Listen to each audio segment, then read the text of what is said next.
All right, fifth grade artists, you will learn about an artist, and his name is Cantrell, and he creates these large ceramic masks that are kind of inspired by Pablo Picasso or African masks, and he's breaking the shapes of the face down into simpler geometric shapes like diamonds or triangles or ovals. So you're going to be doing that same thing with clay. You're going to get a small piece of clay. Please divide it up so that you have a little bit left over for those face details, and this main part is going to be for the actual background of the face. So to make that face, I'm going to start by using my hands to kind of flatten out my piece of clay so it's kind of like a cookie.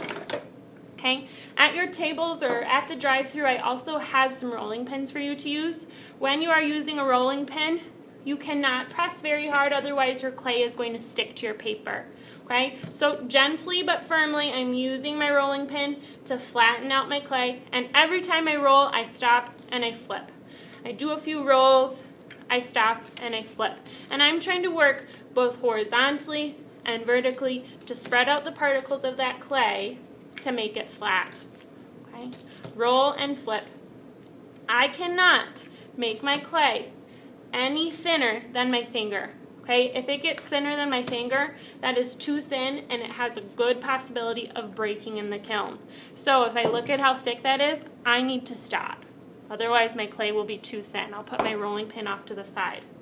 Clay is made out of dirt or mud and water. You can kind of see my hands are getting a little bit dirty. The water wants to soak into the table or to my hands. It wants to leave that clay. So you only have 1 or 2 shots to work with your clay before it gets too dry. So work really mindfully and make sure that you're following the directions, and if it's not working out, raise a quiet hand and ask me or ask a neighbor to help. My next step is I'm going to think of a simple shape for the background of the face. I like to kind of do a triangle, so I leave that rough edge at the top and I kind of just draw a loose triangle at the bottom. Okay? Now I use my clay tool and I cut right away. If you're not sure what you want it to look like, just use your clay tool and lightly touch. See how I can make a mark there? If I don't like it, I just erase it with my finger. Kind of sketch out your shapes before you cut them so that you don't make a mistake and have to start all over. Okay. That looks good. These pieces will also be used for my face details. I'll smooth that edge out so that it's a nice smooth texture, and when it's fired it won't be sharp, it will be smooth. On the back of my piece, right away, I'm going to flip it over and I'm going to write my class code and name nice and clear so that I can read it. If I can't read your name, it makes it really hard for me to pass out the art from the kiln. So write big and clear your name and your class code. All right, now I'm ready for some texture parts on that face before I start to make the details of the eyes and the nose and the mouth. Okay? There's these texture rolling pins out at your table. There's about 2 for each table.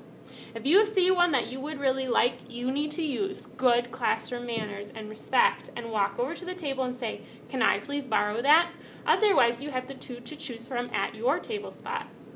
Okay? With a rolling pin, I am going to gently but firmly roll the texture rolling pin across the piece and stamp that texture into my clay. Alright, my face is done. I'm going to put it off to the side. Now I need to think about pieces like the nose or the mouth or the eyes. I've got these 2 slabs already. I'm just going to use those. I think the eyes are going to be kind of like triangles. So I'm going to cut out a triangle, cut out another triangle. Remember, you can sketch first. Okay, smooth out those edges with my finger. Notice I haven't used any water yet. Clay and moisture is very tricky. Okay, too much it will turn into slip, gobbledygook stuff that we can't use. Too little and it will turn up and dry up into little cracks. Okay, I think this also looks like a really good mouth. It's kind of like a U triangle. I want to add texture to these things as well. So I could use the rolling pins. I also have some stamps out at your table. To use the stamps, I'm firmly but gently stamping in my texture. I think I'm going to add a little bit of a coil there for the eyelid. Okay, that could be a good thing to do. Anytime I make an attachment, I always need to do a 3-step process. Score, which is marking up the clay. Okay, spreading the fingers apart. Slip, I'm adding glue, and pressing, I'm locking those fingers of the clay together so they're not going to fall off. I have a toothbrush out at your table with water to help you do that process. Scoring, marking up the clay. The toothbrush is wet, kind of creating a slip. And I'm going to press. I'm going to use my tool here to kind of make another pattern. These tools are really great. They can be used for carving. They can be used for stamping. Okay. Make sure you score, slip, and press with the toothbrush. Otherwise, as the clay dries, these little pieces will dry separately. They're not one piece yet. Okay. So make sure you're pressing the clay in. If I want to make a little pupil, I can make a clay sphere and score, slip, and press that in. It's up to you. You've seen lots of different examples of what this could look like. You are sketching them in your sketchbook to come up with a plan. Okay? So all of these will look a little bit different. I'm just giving you a bunch of different ideas that I have done or that I like on my clay face. Okay? But it's up to you to do what you would like.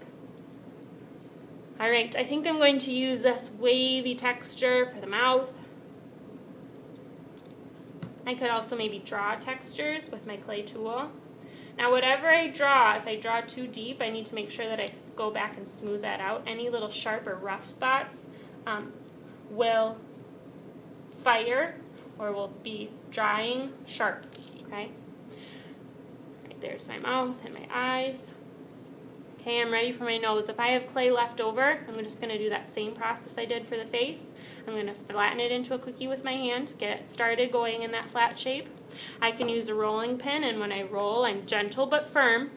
I do a roll and I flip. A roll and I flip. Okay, working horizontally and vertically. If it gets thinner than my finger, even for the nose, it's too thin. Okay, so I've got to stop. Otherwise, it's going to get too small. I'm going to keep my nose kind of like a triangle. I've got a triangle theme going. So I'm sketching it out. That looks pretty good. Maybe a little bit thinner on that side. And then cutting.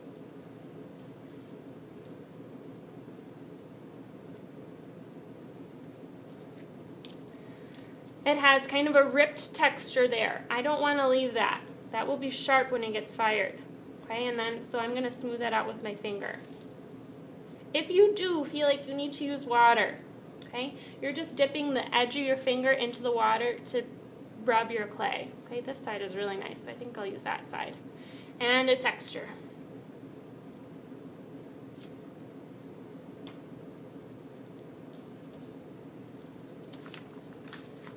All right, all of these pieces and parts, they need to be attached. So to do my attachment, what do I need to do?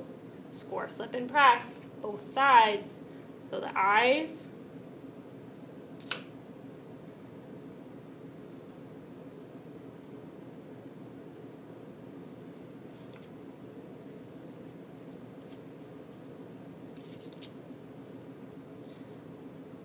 and the nose,